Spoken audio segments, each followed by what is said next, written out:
नमस्कार दोस्तों, मैं अमित नंदन और आप देख रहे हैं हमारा यूट्यूब चैनल ज्ञान सूत्र लैब। तो आज हम बताएंगे दोस्तों, आज का टॉपिक है यूरोपीय कंपनियों का आगमन। यूरोपीय कंपनियों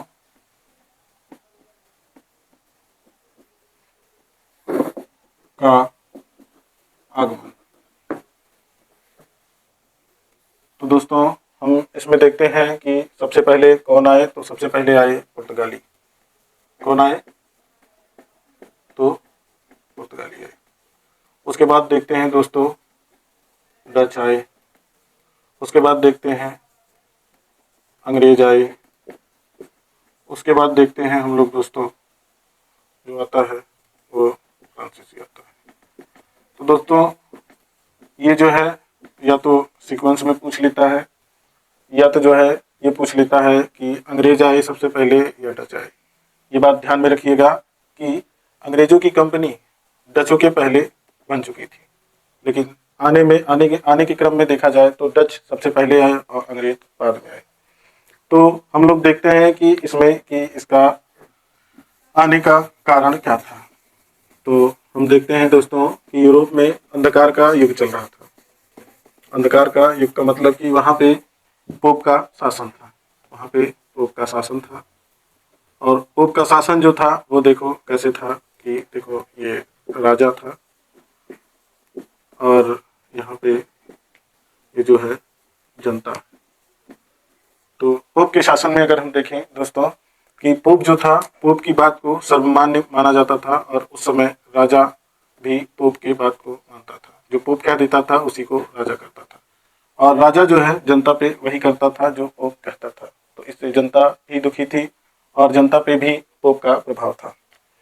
तो हम देखते हैं कि दोस्तों कि पोप के शासन में ये कौन से थे। तो ये जो थे ये कैथोलिक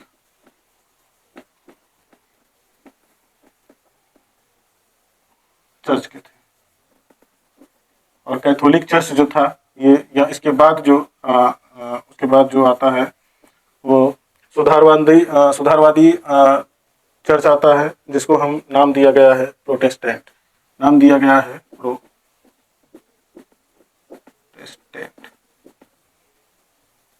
ये जो था ये सुधारवादी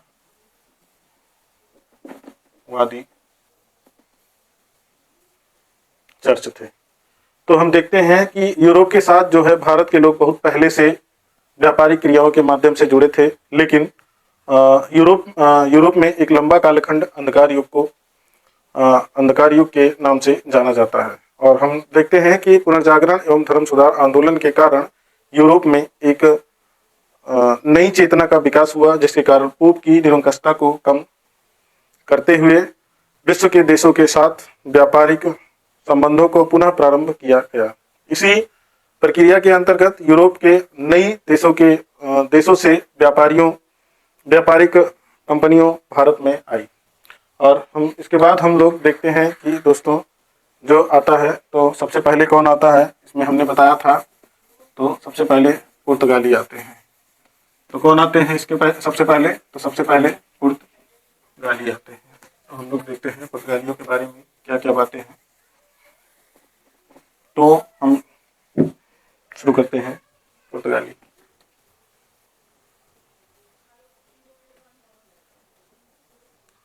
पुर्तगाली हम जानते हैं कि यूरोप में सबसे पहले जो है उस समय नई नई खोजें चली और वहाँ पे कंपास की खोज हुई और भी चीज़ों की खोज हुई, दूरदर्शी की खोज हुई, इसको हम दूरबीन कहते हैं। दूरबीन और कंपास की खोज हुई। तो वहाँ से हम लोग पुर्तगाली जो थे या यूरोप के लोग थे, तो सबसे पहले पुर्तगाली जो थे वो सोचे कि हम लोग जो है भारत की खोज करते हैं। पुर्तगाली ही नहीं, मतलब पूरे यूरोप के लोग ही सोचे थे। तो इसी क्रम में हम देखते हैं कि ये जो है ये हम देखते हैं, ये हमारा जो है ये है हमारा जो अफ्रीका महाद्वीप। और यहाँ देखते हैं ये जो है ये यूरोप ये यूरोप है और ये अफ्रीका महाद्वीप है। ठीक है दोस्तों, और इधर हमारा जो है भारत है। तो हम देखते हैं कि इसी क्रम में सबसे पहले जो है 1492 में कोलंबस जो आता है और यहाँ अमेरिका की खोज करता है। जो खोज करता है वो अमेरिका की करता है। और ये जो है कौन खोजता है, तो ये खोजता है कोलंबस। ठीक है दोस्तों, और ये कब खोजता है, तो ये भी पूछा जाता है 1492 में। ठीक, उसके बाद हम देखते हैं कि इसके पहले एक 1487 या 88 के आसपास की बात है। बार्थोलोमेओ डियाज जो डच व्यापारी यात्री था, वो जो है यहाँ आता है और ये यहाँ पे इसकी खोज करता है। तो इसको हम कहा गया है उत्तर मासा अंतरिक्ष दोस्तों। और उसके बाद ये इसको एक और नाम दिया गया था, तूफानी अंतरिक्ष, और इसी को हम नाम से जानते हैं केप ऑफ गुड होप या फिर केप ऑफ गुड होप हम कहेंगे। ठीक है दोस्तों, उसके बाद जो है 1497 में यहाँ से एक और यात्री चलता है पुर्तगाल से, और जो है इसी उत्तमाशा अंतरिक्ष होते हुए यहाँ जो है केरल जो मालाबार तट पर स्थित है, मालाबार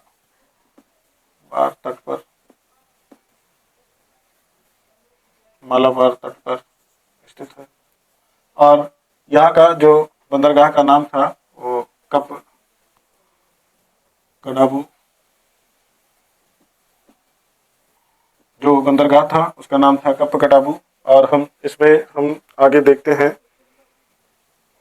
कि जो वास्को डिगामा आया था उसके वहाँ पे जो शासक था, वहाँ का शासक का नाम था, वो था सामुद्री नाम था। और इसी का उपाधि जो था वो था जमोरी। और ये आता है 1498 में, ये 17 मई 1498 में। ठीक है दोस्तों, और इसका जो साथ देने वाला था इसमें, तो उसका नाम मिलता है अब्दुल मनीद या फिर कहीं कहीं मजीद भी लिखा मिलता है। तो दोस्तों हम इसमें देखते हैं कि इसी क्रम में जो है हमारे भारत की खोज होती है। ये जो है भारत की खोज होती है 17 मई 1498 को। तो दोस्तों हम इसमें और भी कुछ बातें जानते हैं। तो हम देखते हैं कि सबसे पहले जो आए पुर्तगाली आए, और कैसे आए हमने ये बता दिया।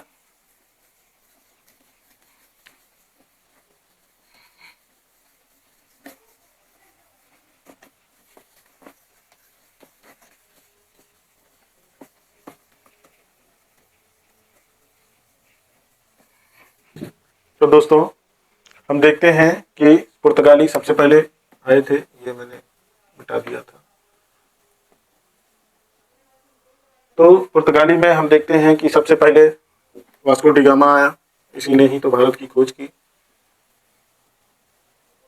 वास्को डिगामा आया।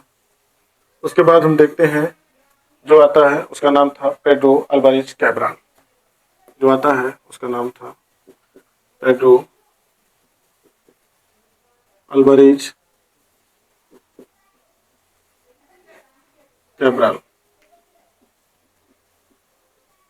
इसके बाद हम देखते हैं कि तीसरे नंबर पे जो आता है उसका नाम था फ्रांसिस्को डी अल्मेडा। जो आता है फ्रांसिस्को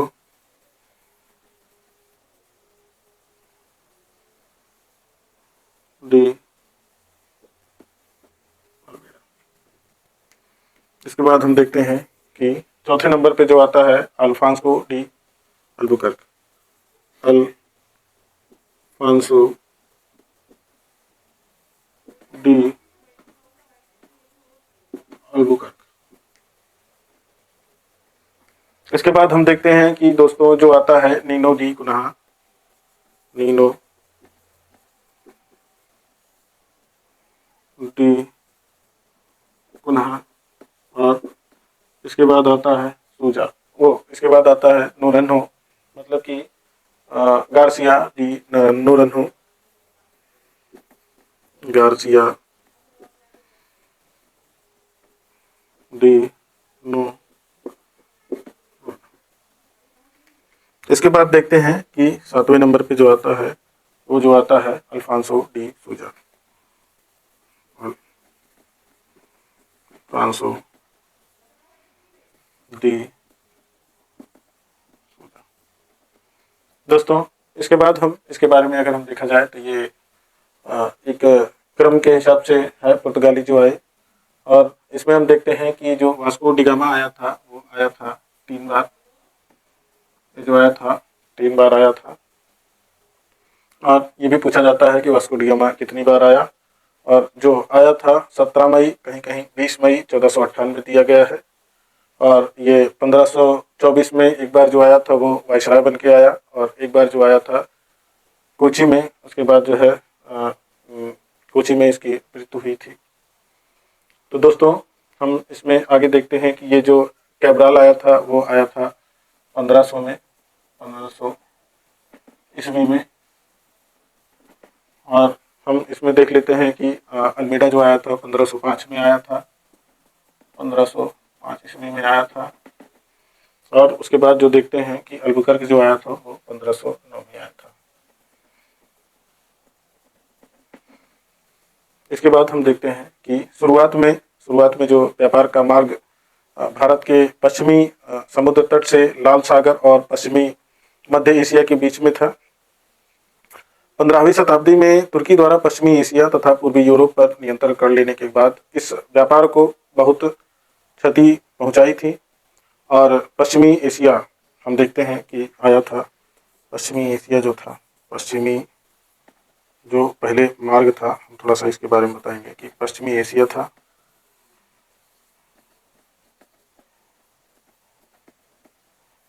इसके बाद हम देखते हैं जो था उसके बाद ये था लाल सागर, लाल सागर। उसके बाद जो हम देखते हैं वो था पश्चिमी भारत का तट, जिसको हम कहेंगे केरल का कप कटाबू का तट। ठीक है दोस्तों, तो ये उस समय ये रूट थे पश्चिमी एशिया से लाल सागर से पश्चिमी भारत। तो हम देखते हैं कि इसमें सबसे पहले कौन आया। तो दोस्तों हम इसमें देखते हैं कि वास्को डी गामा जो आया था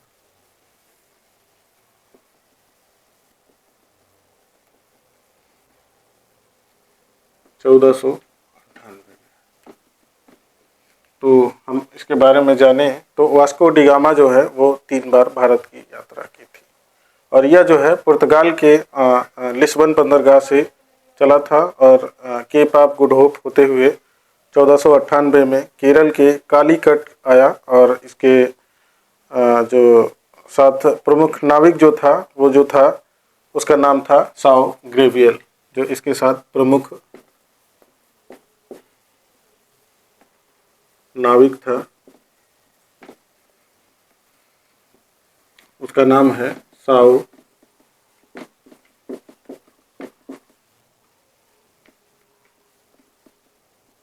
ग्रेवियल।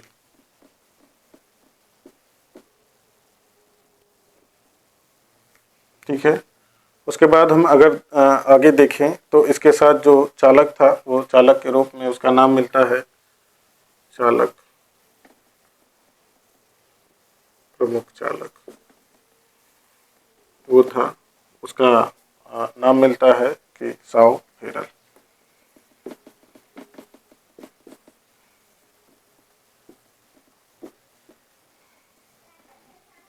और हम अगर इसके आगे देखें तो इसके जो मुख्य कैप्टन थे, जो कैप्टन था इस जहाज के, जो कैप्टन थे उनका नाम था पामुलु दा गामा। जो जहाज के कैप्टन थे, जहाज के कैप्टन, उनका नाम था पामुलु दा गामा। पामुलु दा गामा। और ये जो है इसका भाई था। क्या था? वास्को डी गामा का भाई था। तो जो कालीकट का जो शासक था उसका नाम था सामुद्री, जिसने पुर्तगालियों ने जमोरिन संबोधित किया।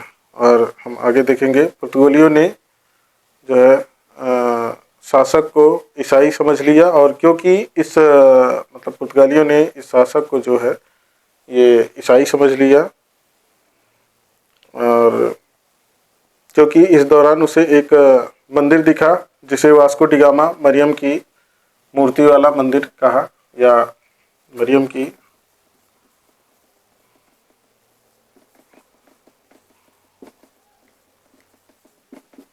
मूर्ति दिखा, जिसको मरियम माँ मंदिर कहा गया। तो दोस्तों हम देखते हैं कि इसके बाद जो आता है वो आता है पेड्रो अल्वारेज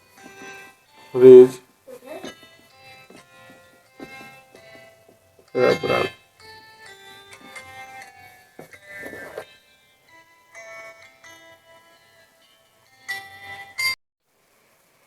तो देखते हैं कि इसके बाद जो आया पेड्रो अल्वारेज कैब्राल आया। 2 मार्च 1500 को ये 2 मार्च 1500 ईस्वी में जो 13 जहाज़ों के साथ कैब्राल लिस्बन बंदरगाह से भारत के लिए चला, और ब्राज़ील का यूरोपीय खोजकर्ता पेड्रो अल्वारेज कैब्राल को माना जाता है। इसके बारे में हम देखते हैं। फिर ये जो आया था ये दूसरे नंबर पे। इसके बाद हम देखते हैं कि तीसरे नंबर पे जो आता है वो फ्रांसिस्को डी अल्मीडा आता है। जो आता है फ्रांसिस्को डी अल्मीडा के बारे में हम जानते हैं। इसके बारे में हम एक बात जानते हैं कि ये जो आया था ये आया 1505 ईस्वी में। 1505 ईस्वी में आया। और ये पहली बात ये है कि पुर्तगालियों का प्रथम वायसराय ये बनकर आया। और अगर हम दूसरी बात करें तो अल्मेडा द्वारा नीले पानी की नीति, इसके द्वारा जो है नीले शांत जल की नीति, हम इसको कहेंगे एक blue water policy. Blue water policy की अगर हम बात करें तो इसका ये मतलब था, जो पुर्तगाली थे वो समुद्री नौसैनिक शक्ति से जो है पूरे हिंद महासागर पर राज कर रहे थे। और यहाँ तक कि कहा जाता है कि मतलब जो व्यापार करने वाले लोग आते जाते थे उनसे टैक्स या कर लिया जाता था। अगर उसमें हम देखें कि यहाँ तक एक बात थी कि अकबर जो है, बादशाह अकबर भी जो है अपना व्यापार करने के लिए पुर्तगालियों को टैक्स दिया करता था। तो ये जो था ब्लू वाटर पॉलिसी, इसका एक चीज़ और, ये अपने आप को एस्टादो द इंडिया कहते थे। एस्टादो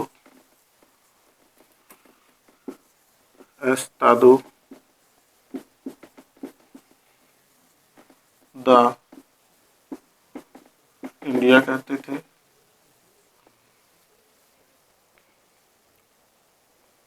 सॉरी, एस्टादो द हिंद, थोड़ा सा मिस्टेक हो गया। एस्टादो द हिंद अर्थात हिंद महासागर का स्वामी,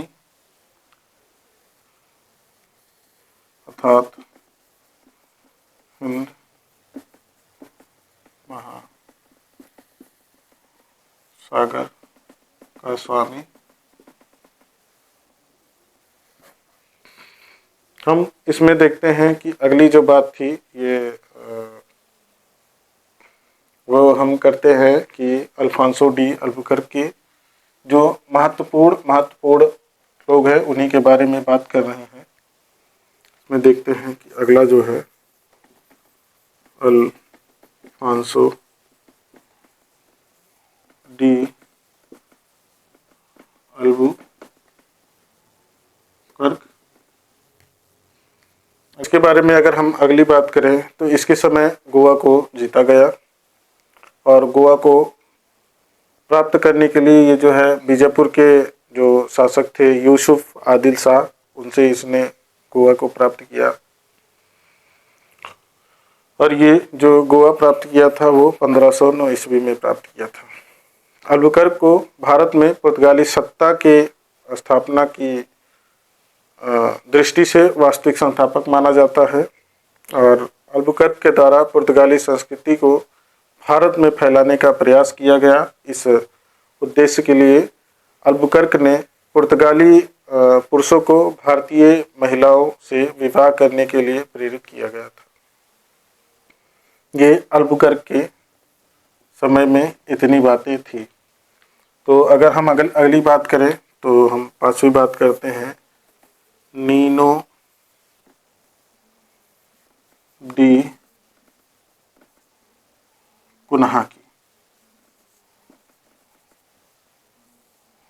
नीनो डी कुन्हा की अगर हम इसकी बात करें ये कब से कब तक रहा तो ये 1529 से 38 तक रहा।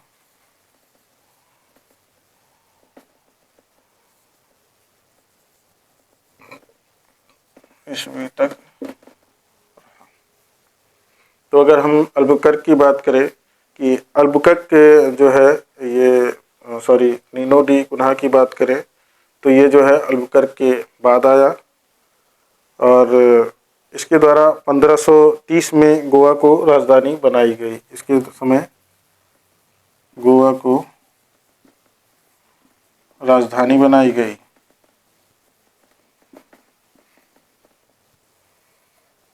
और ये गोवा को राजधानी बनाई गई 1530 में।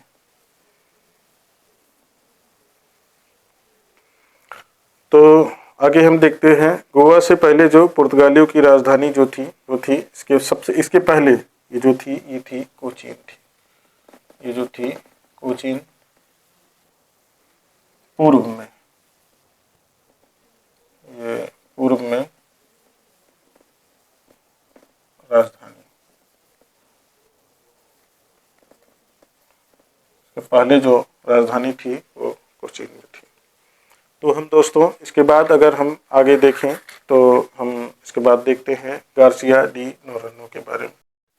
तो अगला हमारा जो आता है वो है ये छठे नंबर पे गार्सिया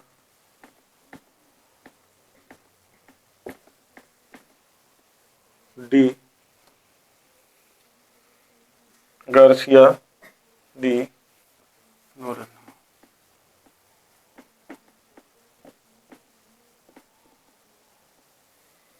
तो हम अगर इनकी हम बात करें तो ये आते हैं 1538 ईस्वी में।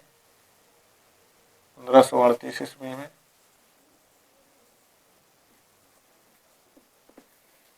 तो अगर हम इनकी बात करें तो ये नीनो डी कुन्हा के बाद गार्सिया डी नोरेनो पुर्तगाली वाइसराय नियुक्त किए गए और 1538 में यह भारत आया और इसके साथ ही सिलोन के इसके समय जो था इसके समय सिलोन के अधिकांश भाग पुर्तगालियों के नियंत्रण स्थापित हुआ था। और अगर हम इसके बाद बात करें तो अगला जो आता है इसके बारे में बस इतनी सी ही बातें थी। और अगली जो हम बात करते हैं वो सूजा की बात करते हैं, अल्फांसो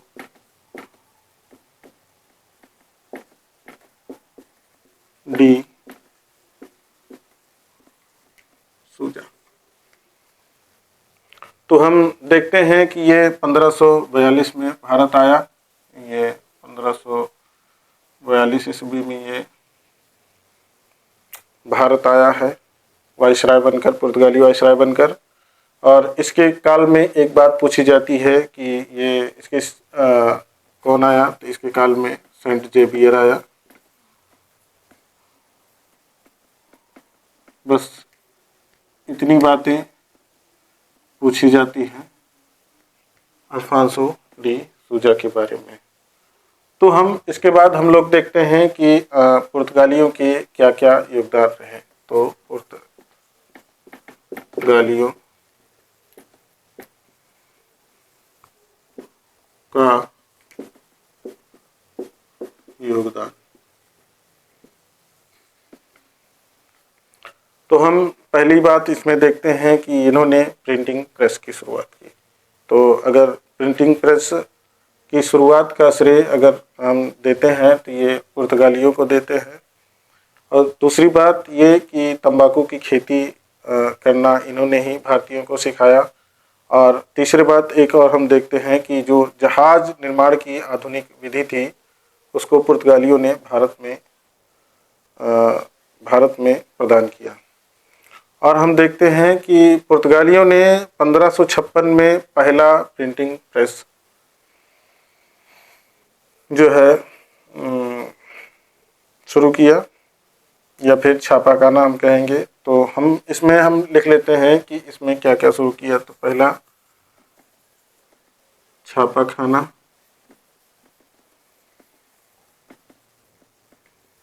और दूसरा हम देखें तंबाकू की खेती,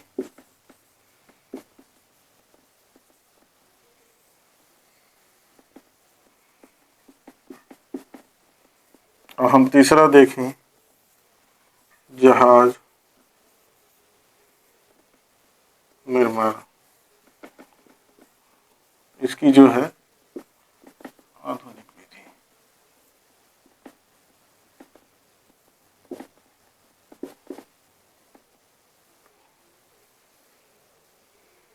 तो दोस्तों हम इसमें बात करें तो सबसे पहला छापाखाना खोला गया तो वो समय था 1556 का, 1556 का, जिसको हम प्रिंटिंग प्रेस कहेंगे।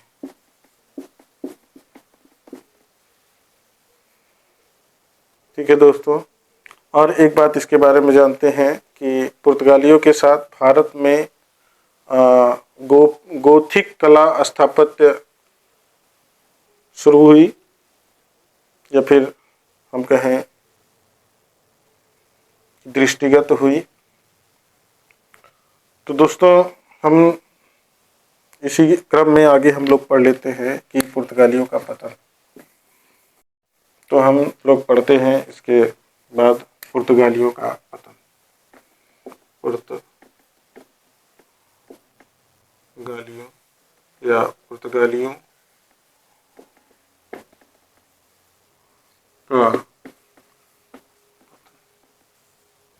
तो अगर हम पुर्तगालियों के पतन में बात करें तो नंबर एक बात जो थी वो थी नौसेना अपेक्षाकृत कमज़ोर थी। इसका मतलब ये है कि अन्य यूरोपीय शक्तियों के अपेक्षा जो पुर्तगाली सेना थी ये कमज़ोर थी। तो ये एक और बात है इसके अंदर। तो ये जो है ये धार्मिक रूप से ये कट्टर थी, ये रूढ़िवादी थे। और अगर हम अगली बात करें तो पुर्तगालियों ने ब्राज़ील के साथ व्यापारिक संबंधों को बहुत बढ़ा दिया था। पुर्तगालियों ने भारत का जो ब्राज़ीलियों के साथ जो है व्यापारिक संबंध बढ़ाया था। तो दोस्तों हम ये सीरीज यहीं पे समाप्त करते हैं, और अगली सीरीज में जो लाएंगे हम लोग पढ़ेंगे डच, अंग्रेज, और उसके बाद डेनिश, और उसके बाद फ्रांसीसी। तो दोस्तों आप लोग कमेंट में बताइएगा कि क्या छूट गया और क्या आगे पढ़ना है। आशा है कि मैं पूरी बात आपको बता रहा हूँ और पूरी जानकारी दे रहा हूँ। बाकी आप लोग कमेंट में बताइए कि हम कैसा पढ़ा रहे हैं। तो दोस्तों ये ज्ञान सूत्र लैब आप लोग लाइक करिए, सब्सक्राइब करिए और आगे शेयर भी करिए अपने दोस्तों के साथ जो कोई भी परीक्षा की तैयारी कर रहे हों। ठीक है दोस्तों, तो रखते हैं। नमस्कार, जय हिंद।